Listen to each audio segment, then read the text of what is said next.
لیکن ڈاکٹر صاحب مسئلہ یہ ہے نا کہ اگر ہم بگ بینگ اور اس طرح کے نظریات کو خرافات کی قرات کرتے ہیں تو پھر ہمیں شیخ اکبر جیسے تصورات کی طرف آنا پڑتا ہے، جس کو ادھر کا طبقہ کہتا ہے یہ خرافات ہے کہ بھائی ابن عربی نے یہ پوری ایک تصویر جو بنائی ہے یہ کس بیس سے بنا دی، تو وہ اس کو خرافات کہتے ہیں، تو آپ اس کو کیسے کاؤنٹر کریں گے؟ نہیں، علامہ ابن عربی کی جو نظریہ ہے، وہ اس خیال پر مبنی ہے.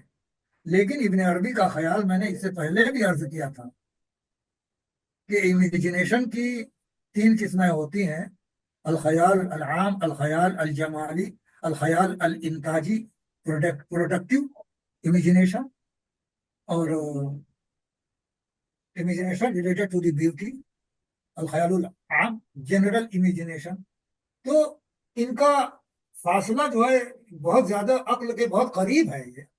یہ خیال وہ خرافی یا وہمی خیال نہیں ہے ابن عربی کا، عقل میں سماتا ہے. اور اچھا. ہر انسان، کل انسان بيتخيل، الحيوان بيتخيل، كل متنفس يتخيل.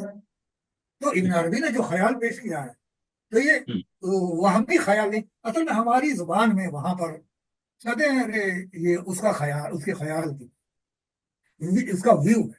یہ ویو کے معنی میں خیال ہے، نظریہ ہے. خیال وہمی خیال نہیں. یہ تخیل کے گھوڑے ہی دوڑائے گئے نا، اور تو کچھ نہیں ہے نا.